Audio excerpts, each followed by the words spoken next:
Hello everyone and welcome back to the channel. I'm Rhino, and in today's video I have 3 replays for you in the Tier 10 Czechoslovakian medium tank, the TVP T51. This used to be one of my favourite Tier 10 vehicles, and unfortunately a while ago they nerfed it, but with it recently being on track, they looted it again with the Tanks Reforged series, and they have buffed it back to its original state, and I've been playing it again. It's an absolute beast, and I've been having a lot of fun with the TVP T51. So for those of you that don't know anything about this vehicle, it has a 4-shot 100mm auto-loading gun capable of dealing 1,280 damage per clip, so 320 damage per shot, and its intra-clip reload has been buffed back to its original state, which is 1.5 seconds. I'm going to tell you all of the changes that were made recently to the TVP, then I'm going to tell you my commander and equipment setup, and then we'll get talking about the 3 gameplays that you're going to be watching in the background. The first of which you can see is here on Thiepval Ridge. So as I alluded to, it was recently as part of the On Track series to the TVP, and as a result they buffed it back to its original state. So what did they actually change about the TVP? Well, they buffed its clip rate back from 1.71 seconds to 1.5 seconds intra-clip reload, which is very nice indeed. The machine did have that 1.5 second intra-clip reload because it does have the TVP's gun, and when the TVP was nerfed, the machine was just left for some reason, even though that thing is mental and has mobility and armor as well. So I'm very glad they've buffed that back. They also buffed the reload for the 4 shots to 26.5 seconds from 28 seconds. The DPM has gone from 2,317 to 2,477, and they buffed the ammo capacity from 48 to 64 rounds of ammunition, giving you plenty of rounds in case you have some magnificent 10k damage game. So what equipment and commander setup do I run on the TVP T51? Well, in terms of my equipment, I run advanced optics, gun stabilizer, and improved ventilation. And in terms of my commander skills, I run 6th Sense, Born Leader, Rapid Loading, Steady Aim, Rapid Aim, Snapshot, Run and Gun, Situational Awareness, and Off-Road Driving. In terms of the equipment, I want the optics to be able to spot for myself, the gun stabilizer to improve my accuracy, and ventilation to improve my reload, my view range, and also improve my gun handling. In terms of my commander skills, all of the gun perks to help with the gun handling of the TVP, rapid loading to help with the DPM of this auto-loading tank, situational awareness to work with the optics to give me some pretty decent view range, and off-road driving to help that mobility out just that little bit more, because you are a slightly larger profile medium tank, and it's handy to have that mobility to get out of harm's way once you have dumped your clip. So once you have applied my equipment and commander setup, you'll now have a view range in the region of 536 meters, which is absolutely fantastic for spotting for yourself. My reload now for the 4 shots is 20.94 seconds. My accuracy is now 0.22, so phenomenal accuracy. My aim time is 1.9 seconds, which is absolutely great. And if you combine that with that 1.5 second intra-clip reload, you are dumping out your clip very quickly indeed, and you are dealing a very nice amount of damage. So with this 100mm gun, you deal 320 alpha damage per shot, which means that you deal 1,280 damage per clip. My DPM has gone up to 3,021. It's extremely mobile. You can go 60 forwards, 20 backwards. Your hull and turret traverse are absolutely fine. You now have plenty of ammunition, and your penetration is very nice indeed. It's 248mm of penetration on your standard APCR rounds. It does have slightly lower penetration on its heat round, which is its premium ammunition, at 310mm, but you can make that work, and if you use the flanking capabilities of this tank to dump your clips into those super heavies, it's absolutely fine. But it can struggle frontally with some of the super heavies, but it's an extremely mobile, very dangerous, voracious tank. It gets its clip out extremely quickly, and you can deal a lot of damage, and that little buff back to what it was like when it was first introduced into the game, it really has helped this tank out. It's not a massive change, but it's just enough to make me want to pick it up again, and it seems to have given it a new lease of life, or re-released it into the game basically. And yeah, I've had some pretty good games, and this is the first of them. So in the background you can see we are on Thiepval Ridge, and we have already dealt 2.8k direct damage and 2.5k assistance, and we've actually blocked 750 damage. We've been racing around with our pretty fine mobility and making this autoloader work very well for us indeed, and you can see that those shots come out extremely quickly, and it's so helpful when you don't want to expose yourself for too long. Autoloaders like this are absolutely brilliant. I did put up a review of the Ultimate Season Pass reward for the current Awakened season recently in my last video, which is the Cobra, and that has that very fast intraclip reload as well.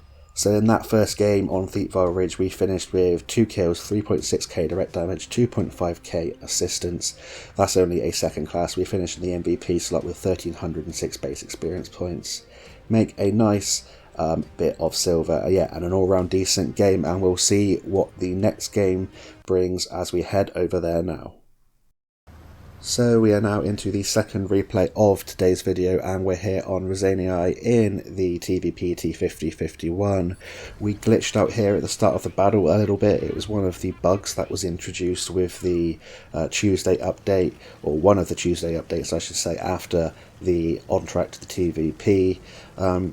It wasn't obviously an introduction they wanted, but the Tuesday updates do seem to bring in some funny bugs, don't they? But we got there in the end. We're now moving into position, and you can see the fantastic mobility of the TVP. We're going to get into a position in the north of the map, see if we can spot the cross across the sort of A and B line and catch someone out with our fantastic intraclip reload and 4-shot 100mm autoloader. I didn't actually mention how long it takes to get all of your rounds out, but with that 1.5 second intraclip reload, it only takes you 4.5 seconds to dump your whole magazine, the same as the Tier 9 British medium tank, the Cobra, that is the ultimate season pass reward tank for the Awakened season that we are currently in, and it's just phenomenal for catching tanks out like this T95E6 who's out of position. He's taken fire from our friendlies, and we finish him off with 3 shells of our own. We take a shot, and I'm willing to trade like that if I know I can take a tank out, or I know I can deal 3 to 4 shots of damage. And that's what you got to do. You've got to rinse and repeat. You have 1800 hit points to play with, which isn't too bad for a tier 10 medium tank. You don't really have any armor to speak of, although this tank can occasionally ricochet the odd shell off of its turret, off of its slanted upper hull. And in between my reloads, I'm just trying to make myself useful. I'm trying to use my view range to pop up on ridgeline, spot for my friendly tanks, and also proxy spot that T55A, that tier 9 German medium tank. Now we're going to try and shoot at this Rheinmetall Panzerwagen. We get one shot in to help out our T100 LT take him out, and you saw there that the shell velocity is really nice on the standard APCR rounds. It's 1400 meters a second, and if you fire the heat or the HE, it's 900 meters a second, so that's not too bad either. At mid to long ranges, 1400 meters a second is really nice for sniping, and the gun handling of this tank, if you do use the same kind of setup that I use, feels really nice as well. And this is one of the autoloaders where you don't miss too many shells, unlike the tier 9 Cobra. This feels really, really nice, albeit this is a tier 10 vehicle.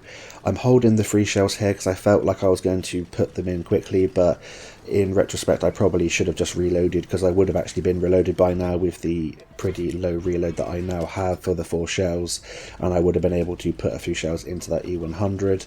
I'm not sure what he's doing on that ridge. Eventually he did turn around and fire at us.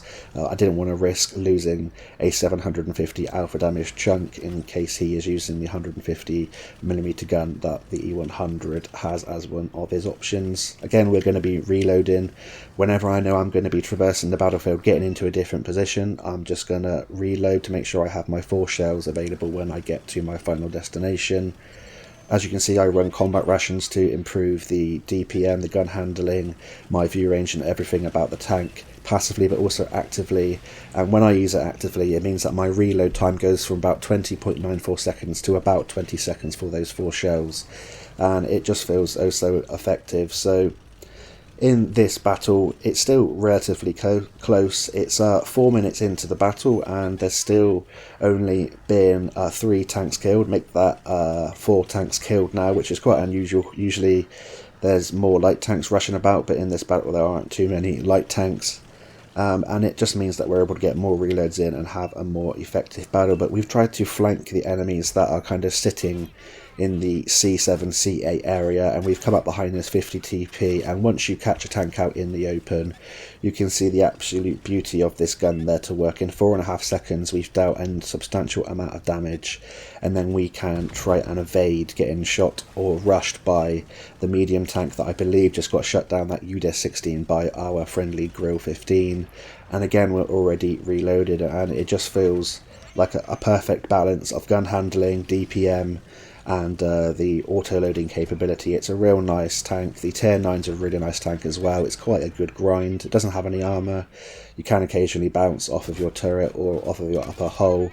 And now you can see we have switched to our heat rounds because we knew that there was an E100 around. We managed to actually catch him out, luckily, from behind, getting some heat shells into the side of his turret, into the rear of his tank, and he's not too healthy as he gets taken out by our friendly Grill 15, who is putting some good work in as well. And you can see the kind of impact you can have in the TVP. It's very, very powerful indeed. You don't want to be caught out in the open by this tank because it can obliterate your hit points very, very quickly indeed. Now it's 11 against 4. I'm going to rush in and try and help this medium tank. I know that even if I eat a shell, or even if I get taken out, my team are all but won this game. You never completely know, but I'm going to try and preserve my hit points for as long as possible, and then trade them at the end if necessary to get the extra amount of damage. But unfortunately, our friendly tank there got taken out just as we made the decision to come right round. We tried to flank this T110 E4 and evade his shell. He does get one into us. However, we track him, he repairs, we track him again, and we damage his ammo rack with one of our shells. Then with our subsequent shell, we take him out, blow his head off, and finish the game there with another relatively decent result in the TVP. We pick up 2 kills, finishing the MVP slot, 4.9k direct damage, 2.8k assistance, first class mastery, and the sniper badge. I'm just trying to whip my way back up towards my second mark of excellence, I should say, that I had on this tank from ages ago. And yeah, another all-round decent game with a 57,062 silver profit. So that's it for the second game. We're now going to head on into the third and final game. Righty-ho, so we're now into the third and final replay of today's video here on Dukla Pass in the TVP T5051, and we're going to head down the 9-0 line to start this battle and see if we can get into a position to catch someone out. And it's the same kind of tactic I always do at the start of the battle, regardless of the map. I'm going to go to an area that I know is going to be hotly contested, or where I know there's going to be some traffic getting into position. Going to try and get 1 clip off or 2 clips off, then I can fall back and I can look at the mini-map, decide where to relocate and try and get some crossfire, and use my heavies as a sort of distraction and be the support, coming in, flanking, and getting my auto-loading shots into the sides and rear of my enemies. But the whole team seems to be coming this way, so it's probably going to be a good idea for me to stick around this general vicinity for a while. On a map like this, it's kind of a no-go zone a lot of the time, right in the centre, and it's just traversing around the 4 corners of the map. If you get caught out in the middle, there's so many sniping areas for TDs and pretty much every kind of tank to sit, and you don't want to be caught out in the open because you'll be taken out very quickly. But I'm going to try and get some view range off towards the centre to start this battle, and I'm just going to use my teammates who are going down the sort of K line towards the south of the map, using what they're spotting to kind of guess that there might be some tanks crossing towards the centre, towards the north of the map, and going for our cap. I noticed that our artillery are kind of exposed at the moment, so I'm going to try and catch out tanks like this T62A who have sort of come out into the open, and see if we can stop their advance towards our cap. Because I had a feeling we're going to be capped out in this game. I just had a feeling they were going to be rushing towards our cap, we're going to be going towards their cap, and it's going to be one of those clockwise battles where one team gets capped out and it goes really quickly. one of those steamroll kind of games. It doesn't actually turn out to be a steamroll in the end. It actually turns out to be a relatively exciting game. Otherwise, I probably wouldn't have been including it on my channel. But to start off with, we got a couple of shells into that T62A, and now we're just biding our time, waiting for an opportunity to present itself for us. I don't want to go too aggressive, especially when I'm one of the only tanks here in the centre. It looks like our artillery are already under sort of siege from a heavy tank that's made its way across the centre, and we're spotting out the centre, but it's getting really hot here now. We get our clip off, and then we're just going to have to retreat a couple of ridge lines while we reload and try and figure out our next move. We're already getting capped out, and I believe it's by that heavy tank that we saw take out our artillery, and now we're going to flank back round and have to go back and defend the cap, because I doubt many of the heavy tanks will be able to get there by the time we are capped out. And I'm just trying to convey with the command wheel to some of my friendlies. I'm going back to the cap, and I have some support with me. With this 4 shots, it can be very useful indeed, especially when you come across a tier 8 light tank, who you get 2 shots in, track him, ram him, and then the Leopard 1 takes him out with our advantage. That's 1 light tank out of the way.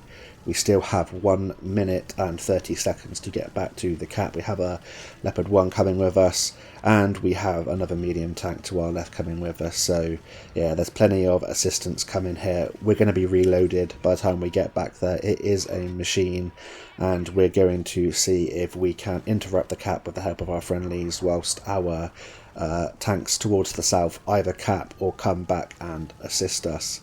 So you can see the flexibility here of the TVP with the mobility and the really nice DPM on an autoloader, and you can see the kind of damage you can do here to this machine. You'd go for the tracks at the first shot. If you track them in place, then it's going to be an easier shot, and you will get the extra assistance. And yeah, we did the critical damage to that machine, and the Leopard 1 took full advantage of that, taking him out. And yeah, go for the tracks. First shot, if they repair, you can track again, because in 1.5 seconds they're not going to be able to reverse very far at all. And you track them in place again, then you've got them locked in place, and they're sitting ducks for the rest of your team. And now we're going to try and push our numbers advantage in this game. Unfortunately, we aim our second shot there badly, but we still have 2 shots in the clip to put into this T62A. We finish him off, and now we're going to have to try and get out of trouble.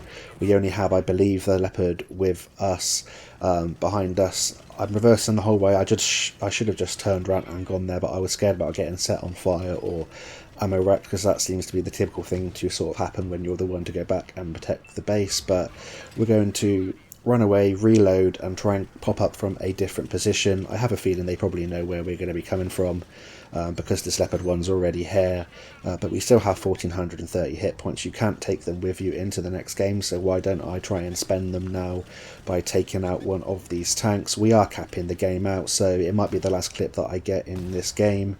The CS59 has fired at my Leopard 1. I'm just going to have to go right round. I was a bit worried about the Grill 15. I can't remember if he was still in the game or not at this point. He was, but he flanked out the completely different way, and we're just going to go full ham now. We get 3 shots into him. Artillery takes him out before we could ram him, and then we get 1 shot in to the T44, I believe, and then we actually cap the game out. But in a fairly quick 5 minutes and 34 second battle, we finished with another high caliber.